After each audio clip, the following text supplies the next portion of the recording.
Hello everyone. Today we are going to discuss a very important topic of history and इसके लिए मैंने एक PPT भी बनाई है ताकि बैकग्राउंड में थोड़ा अट्रैक्टिव लगे और हम बुक देखते देखते बोर ना हो जाए. So let's start.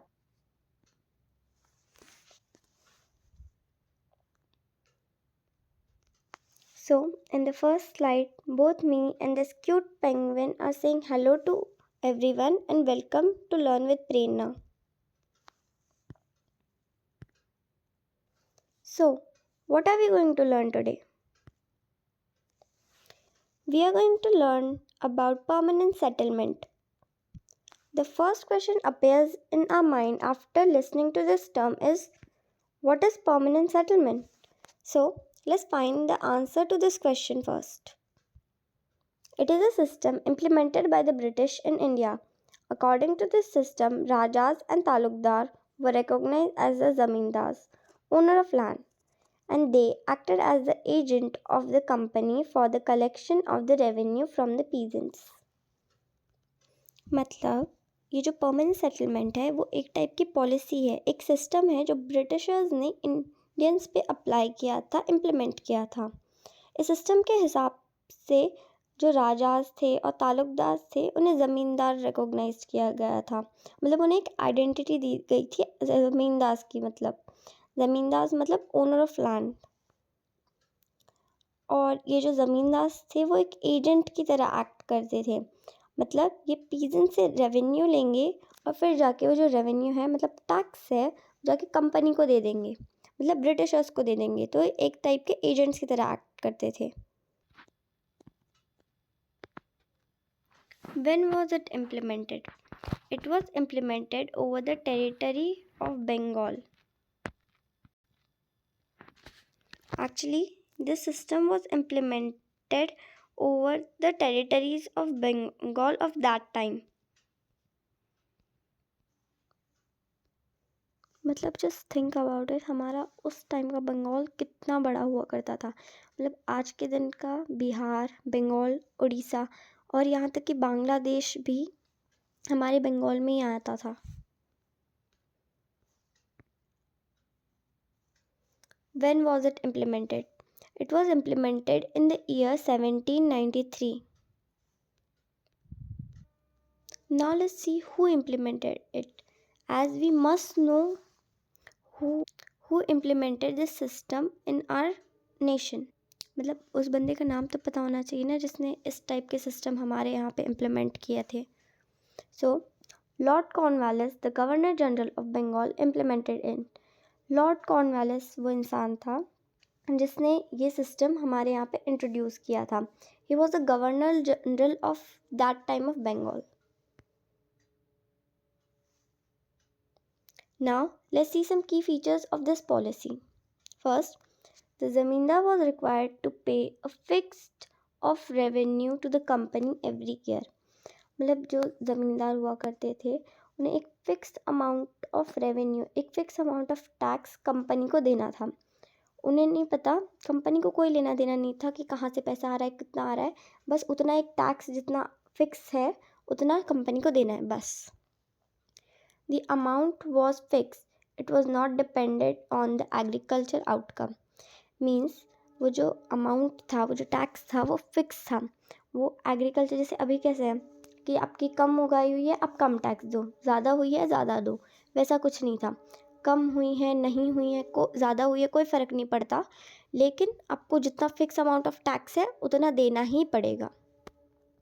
The zamindar could collect revenue as per his own will and could keep the extra collected revenue for himself as his own profit. ये जो ज़मींदार था वो जितना चाहे उतना रेवेन्यू कलेक्ट कर सकता है, जितना मन है उतना ले लो, कोई फ़र्क नहीं पड़ता. और बस जो ब्रिटिशर्स है उन्हें एक फिक्स अमाउंट देना था और जो ज़्यादा हो गया वो खुद के लिए रख लो. The company retained the right to confiscate the land in case the zamindar failed to pay the fixed revenue. This clause helped them acquire land as there were many defaulters due to natural calamities affecting the agriculture output. अब देखो जो company थी वो जो पहले यहाँ पे आई थी, एक एक करके हमारे जितने भी टेरिटरीज है वो कैप्चर कर रही थी, तब उन्हें मेनली क्या चाहिए था, फोकस क्या था कि जितनी भी इंडिया की लैंड है वो उनके कंट्रोल में आ जाए, यही वो चाहते थे। और ये करने के लिए उन्होंने बहुत सारी अलग अलग पॉलिसीज़, अलग अलग मतलब सिस्टम्स लागू भी किए। तो ये उन्हीं में से एक है, सिंपल है। अब जैसे कुछ ना कुछ तो होगा ही, कभी बाढ़ आ जाएगी, कभी सूखा पड़ जाएगा, कभी ज़्यादा पानी हो जाएगा, बारिश ज़्यादा हो जाएगी, तो फसल तो ख़राब हो जाएगी, तो रेवेन्यू नहीं दे पाएंगे इतना। एक तो हाई रेवेन्यू होता था, ऐसा भी नहीं कि थोड़ा बहुत है, कहीं ना कहीं से मिल ही जाता है, ऐसा भी नहीं था। बहुत हाई रेवेन्यू था, तो उतना नहीं दे पाए। तो जितनी भी जो ज़मींदार की लैंड थी वो डायरेक्टली ब्रिटिश के अंडर चली जाएगी। ये इस पॉलिसी के कुछ फीचर्स थे। Now let's see what were the advantages for the company. First, it created a loyal class of ज़मींदार for the company. मतलब पहली कंपनी ने एक तो डर में बैठा रखा है ज़मींदार को कि आपको ये करना ही पड़ेगा, देना ही पड़ेगा, इतना रेवेन्यू नहीं तो आपकी ज़मीन हमारे पास चली जाएगी। तो ज़मींदार के डर के वजह से उन्हें लगता था कि हमें कंपनी से लॉयल ही रहना चाहिए क्योंकि वो बहुत पावरफुल है। So it created a loyal class of zamindars.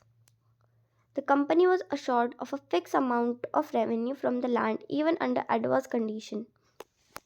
मतलब कंपनी को इतना तो श्योर था कि हमें इतना क्या बोलते हैं लैंड रेवेन्यू मिलने वाला है, तो मतलब मिलने ही वाला है, टैक्स मिलने वाला है, चाहे बारिश आ जाए, तूफान आ जाए, कोई फ़र्क नहीं पड़ता।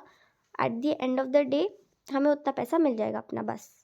The company was not required to waste much time and human resources for the purpose of revenue collection. यानी जो कंपनी है, कंपनी को अपना पैसा, टाइम या ह्यूमन रिसोर्सेज खर्च करने की बिल्कुल ज़रूरत नहीं थी. क्यों? क्योंकि हमारे यहाँ के ज़मींदार ऑलरेडी बैठे थे एजेंट्स की तरह, हमारे यहाँ से टैक्सेस लेके उनके हाथ में थमाने के लिए ऑलरेडी ऐसे बना बनाया पे डाउन को मिल रहा था. So now let's see what were the effects on the peasant. First, the system overlooked the interest of the cultivator who cultivated land. मतलब जो सिस्टम था उनके मन में, जो कल्टीवेटर्स थे मतलब फार्मर्स थे जो लैंड में खेती करते थे, उनका कोई इंटरेस्ट नहीं था. मतलब कुछ भी उनके प्रॉफिट में कोई भी डिमांड नहीं थी. The zamindar use all sort of oppressive method to collect as much revenue as possible. यानी जो ज़मींदार थे उन्होंने साम दाम दंड भेद मतलब बहुत क्रुएल्टी से सारे मेथड यूज़ किए जितना ज़्यादा हो सके उतना रेवेन्यू कलेक्ट करने के लिए. क्योंकि एक तो पहले ही जो टैक्स था, रेवेन्यू था, जो ब्रिटिश ने बोला था वो एक तो पहले ही ज़्यादा था, और उनमें से उन लोगों को अपने लिए भी कुछ रखना था ना, इसलिए. ज़मींदार in several cases left the cultivator at the mercy of the middlemen who exploited them and extorted revenue according to their whim. तो हमने पढ़ा था ये जो ज़मींदार थे वो कौन हुआ करते थे, राजास और तालुकदार हुआ करते थे. तो ये तो कॉमन सी बात है कि राजा खुद जाके थोड़ा ना रेवेन्यू कलेक्ट करेगा सबसे, उनके भी नीचे कोई ना कोई होगा मिडिल मैन वगैरह. तो जो ज़मींदार हुआ करते थे कभी कभी वो जो मिडिल मैन की दया पर पीजेंट्स को छोड़ देते थे. लेकिन जो मिडिल मैन था वो भी अक्सर उनको एक्सप्लॉइट ही करता था और उनसे ज़्यादा रेवेन्यू लेने की कोशिश करता था ताकि उसके लिए भी कुछ हो जाए. The land revenue demanded by the zamindar was very high. Therefore, the cultivators were forced to borrow from the money lender. In a case non-payment, their land was seized. मतलब जो लैंड रेवेन्यू इन ज़मींदार ने demand किया था वो बहुत ज़्यादा high था, तो जिसके वजह से जो कल्टीवेटर्स थे अब वो परेशान हो गए थे, फोर्स हो गए थे कि मनी लेंडर्स से पैसे उधार ले लें.